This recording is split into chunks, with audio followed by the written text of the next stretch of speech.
Pak Dirjen. Pak Dirjen. Dirjen.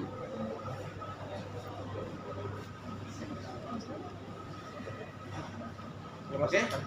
Ya. Siap. Oke.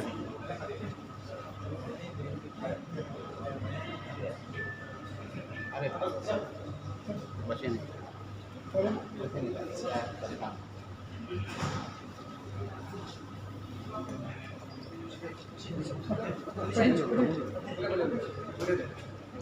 Bapak Wamen izin kaitan dengan 78 tahun, apa kebijakan nanti dari Kementerian Dalam Negeri untuk masyarakat di wilayah perbatasan ini dalam waktu dekat?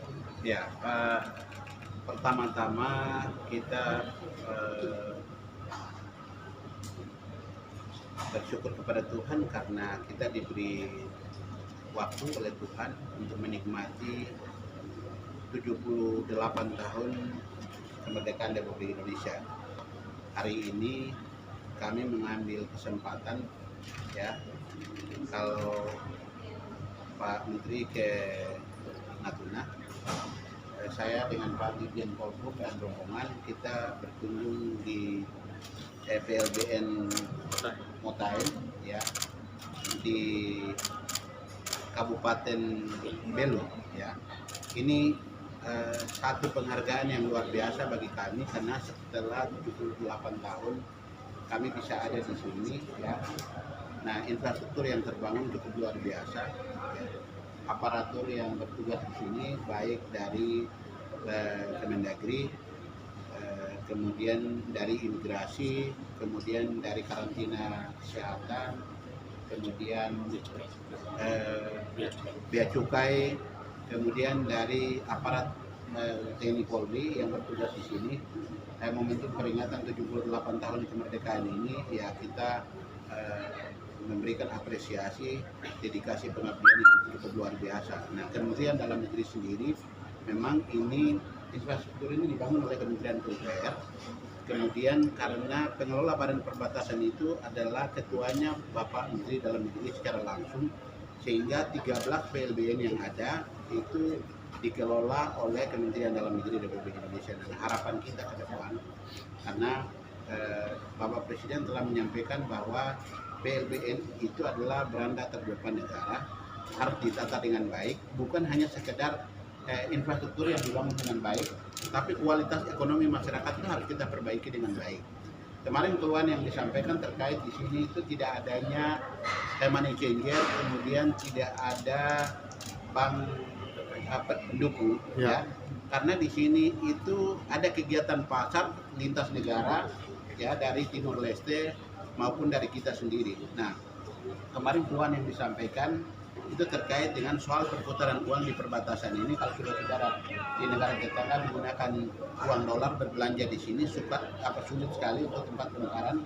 Nah, ada beberapa keluhan yang telah kami catat. Harapan kita Kementerian Dalam Negeri yang diberi mandat tugas oleh negara, bagaimana kita bisa mengakomodir semua keluhan ini, meminimalisir. Kita akan komunikasi dengan kementerian dan lembaga terkait. Kalau yang tadi terkait dengan soal masalah perbankan, nanti kita komunikasi dengan BI, bagaimana ada bank-bank sebelumnya ada sama seperti Mandiri, kemudian BNI, kemudian bisa ada di sini, supaya masyarakat dengan bisa mengakses penukaran mata uang asing ke rupiah kita, dan aktivitas pasar juga bisa berjalan dengan baik. Ini adalah harapan Pak Presiden, bukan hanya sekedar bangun infrastruktur yang bagus, tapi perekonomian masyarakat juga bisa lebih baik. Jadi ini kita akan kawal dari waktu ke waktu, terus akan kita perbaiki.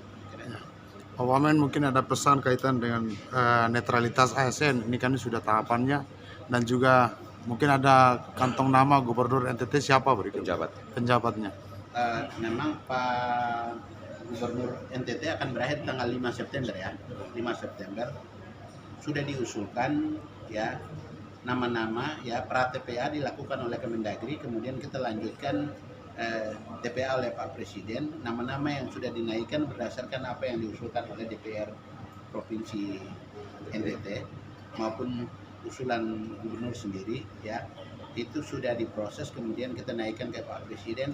Kita tunggu keputusan Presiden, gitu. Jadi Kenapa di TPA? Kan Menteri Dalam Negeri itu tidak dalam posisi untuk pengambilan keputusan, tapi diserahkan kepada Pak Presiden. Pak Presiden memutuskan karena di dalam TPA itu ada 8 Pak Presiden sebagai ketua dan beberapa anggota, salah satunya adalah Bapak Menteri Dalam Negeri. Siapapun yang diputuskan, kita berharap bisa mengawal proses penyelenggaraan pemerintah di masa transisi, karena di tahun 2024 itu kita akan memasuki pelaksanaan pemilu serentak ya. Berharap kekosongan itu tidak terjadi sehingga ada penjabat bupati gubernur yang ditunjuk untuk bisa dapat mengawal proses penyelenggaraan. Kemudian terkait dengan soal netralitas ASN, memang dari awal Bapak Menteri Dalam Negeri telah menyampaikan bahwa tugas kami Kementerian Dalam Negeri Republik Indonesia, kita akan mengawal supaya para ASN ini tidak terkontaminasi dengan gerakan politik, tidak terafiliasi dengan partai-partai yang lain, tetapi ASN bisa tegak lurus ya, bisa menjaga netralitas supaya mereka bisa lebih baik sehingga kesan yang negatif tidak muncul. Nah, ini yang terus kita jaga supaya ke depan ASN terus netral. Ada lagi? Kalau men terkait dengan potensi PLBN selain di Motarin sendiri seperti apa sih Pak kalau dari Kementerian? Kalau yang lain itu saya kira apa yang sudah infrastruktur yang sudah dibangun, bikin PLBN yang lain juga sudah dikerjakan hal yang sama. Cuman yang terkait dengan soal pengelolaan ini, kita berharap memang sinergi bukan hanya dari Kementerian Dalam Negeri, tapi kita juga berharap supporting dari pemerintah daerah, khususnya ada di wilayah perbatasan. Kalau di sini ada di provinsi NTT Kabupaten Belu, kita juga berharap dukungan dari pemerintah daerah gitu. Karena kan selain PLBN ada di wilayah setempat, PLBN ini juga memberi kontribusi ekonomi bagi masyarakat di penyangga batas wilayah negara ini, supaya kita bisa mendorong ekonomi juga lebih baik. Mereka juga bisa mendapatkan dampak positif dari PLBN yang terbangun sehingga transaksi yang dilakukan bisa membawa pertumbuhan ekonomi ke depan. Spesifik pertumbuhan ekonomi seperti apa Pak? Yang kita harapkan ini kan gerakan kegiatan pasar yang setiap hari apa ya? Setiap hari Selasa ini kan sebenarnya kan bagaimana cara kita untuk kita kemas untuk supaya masyarakat di sekitar di sini itu kan bisa dapat manfaat ekonomi lebih baik. Ya, yang kita harapkan. Nah, itu yang kita maksudkan adalah keterlibatan dari Pemda setempat. Khususnya kalau di PLBN Motarin ini, karena ada pemerintah Kabupaten Belu, saya pikir kemarin Pak Bupati sudah telah menyampaikan bahwa dari sini pemerintah itu jadi penyangga, mereka itu bisa ekspor hasil pertanian itu kurang lebih di dalam paruh waktu ini sekitar 40-an ton ke negara tetangga di Timur Leste. Nah, ini dari waktu ke waktu itu bisa semakin meningkat gitu. Jadi dampaknya itu dampak ke masyarakat gitu ya. Jadi hasil pertanian yang mereka tidak bisa pasarkan di sini, bagaimana pemerintah daerah menjembatani ini untuk mengakses pasar keluar sehingga bisa ekonominya bisa bertumbuh lebih baik. Lalu Pak, mungkin salah satu kendala untuk pasar yang di Motarin ini itu terkait pos lintas batas Pak. Itu pas lintas batas itu dari Kementerian Timor Leste, mungkin tindak lanjut dari kementerian sendiri seperti apa? Mungkin ada sebenarnya makanya kan yang kemarin dari hasil diskusi kita tidak boleh ada birokrasi yang berbelit-belit kan begitu. Hanya kalau kebijakannya dari negara tetangga kan tidak bisa kita intervensi ya. Tidak bisa kita intervensi dari regulasi yang ada di negara tetangga. Kita yang jelas bahwa posisi kita tidak dalam proses birokrasi yang panjang supaya memberikan akses, karena kita berharap juga ada interaksi yang bisa terjadi kedua belah pihak ini yang dapat menguntungkan baik di negara kita maupun Timor Leste ini bisa berjalan lebih baik.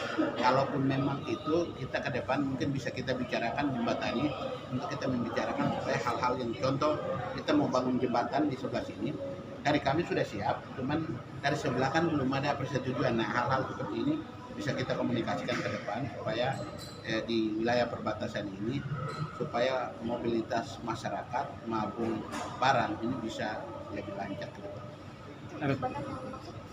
Jembatan yang tadi kemarin yang kita lihat itu kan dia berada di kedua wilayah. Jadi mau dikerjakan, kita juga mendapatkan persetujuan dari negara tetangga sebelah kan begitu. Kami siap untuk mengerjakan, biayanya dari kita, tetapi kalau kita tidak mendapatkan persetujuan dari Timor Leste kan tidak bisa kita kerjakan gitu, karena ada di wilayah perbatasan. Artinya jembatan itu akan direvitalisasi begitu Pak? Revitalisasi oleh kita karena grade-nya dia lagi sudah turun kan begitu, sudah turun. Jadi kita ingin mau revitalisasi, tapi kendala yang dihadapi teman-teman di PLBN ini bahwa kita harus mendapatkan persetujuan dari negara tetangga, makanya tidak bisa kita jalankan. Mudah-mudahan ke depan bisa kita komunikasi. Artinya sudah ada komunikasi Pak dengan pihak 15 tersebut? Mungkin sudah ya. 2018 sudah komunikasi. Semestinya kalau 2018 semestinya bisa jadi, tapi sampai hari ini belum jalan. Jadi kita harapkan mungkin kita menjalin komunikasi lebih intens untuk kita menyelesaikan hal-hal seperti ini bisa ke depan. Kalau izin Pak Satu, terkait lapangan upacara tadi mungkin ada penataan ke depan. Oh ya, itu kan lapangan juga. suratnya kan baru disampaikan ke saya. Jadi memang kita di Kemendagri itu tidak mengelola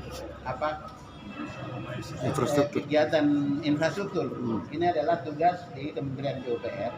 Kan proposal yang disampaikan, ya mudah-mudahan kami bisa meneruskan.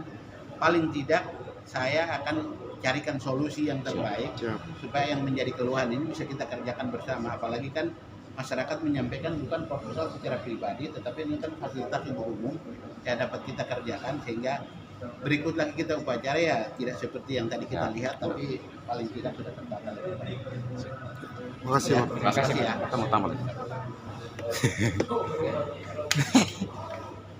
Kalau PLB nanya dengan saya, Ah, mau bisik-bisik gak enak kan Pak Wamen kan? Betul, jawabannya udah betul. Gak bisa kita intervensi. PLB.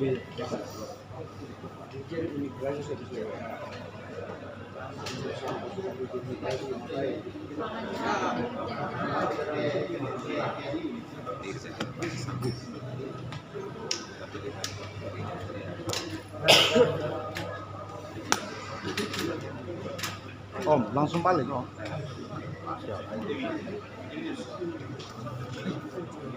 Aduh. Ini teman-teman. Saya dilihat ya Bapak ini.